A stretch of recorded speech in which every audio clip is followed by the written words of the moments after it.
parents warned me not to look out the window at night. I just discovered the horrifying reason why.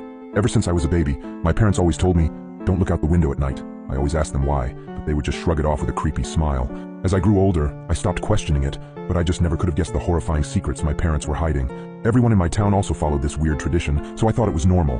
That was until I went to college and noticed that none of the other kids were like this. So during Christmas, when I went to my parents' house, I remember them telling me not to look out the window.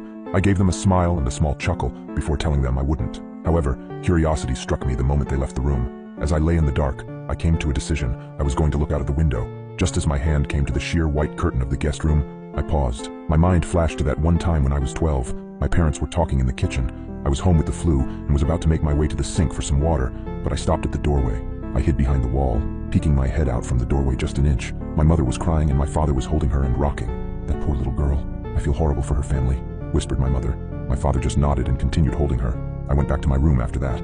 Several hours later, my dad came up to my room with several pieces of wood and boarded up my windows. What are you doing that for, Dad? I asked him. Oh, it's nothing. Just safety reasons, he replied. I learned at school the next day that a little girl was found dead the previous morning, the window broken and curtains torn. I snapped back to the present. My hand drew back from the curtain. I shook my head, cursing myself for being so weird. What was the worst that could happen? It was just a window, it couldn't hurt me, right? As I reached my hand out again, my instinct was telling me to stop. My gut twisted as I reached nearer and nearer. Just as I touched the curtain, a painful howl came from the forest surrounding the house. I flinched back, deciding to just lay down and try to get some sleep. I forgot how hard it was to get sleep in my hometown. Every night, coyotes howled for hours everywhere in town, or at least I thought they were just coyotes. The next night, I woke up in a cold sweat. I glanced over at the alarm clock next to my bed. It was midnight. I groaned and sat up in bed. A low growling sound from outside of my bedroom window. I thought back to last night and decided that I had made up my mind about looking out. I thrusted my arm towards the curtain and pulled back hard, almost ripping it away from the rod.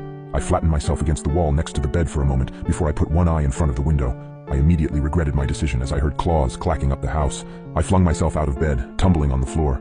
I stood up and got back up on the bed. I stuck my face closer to the window as the clacking got closer and closer. It suddenly stopped for a second before the most terrifying creature popped up from outside, emitting a horrible shriek as it did so. I can never forget its face, the way the hollow eyes oozed some kind of black substance, like tar, and the way its lips were pulled back into a gruesome grin, the teeth blood-stained and razor-sharp. It looked like it had 4 limbs, its front 2 slamming on the glass and pounding. As I was frozen in front of the window in terror, my parents burst into the room. My father held a shotgun. He marched up to my bed and yanked me away from the window. He pointed his shotgun at the creature, shooting a bullet at it. The thing scrambled away, leaving the window almost completely shattered. Damn it, son, it was a simple task. Just don't look out the window. How hard is that? My dad shouted at me.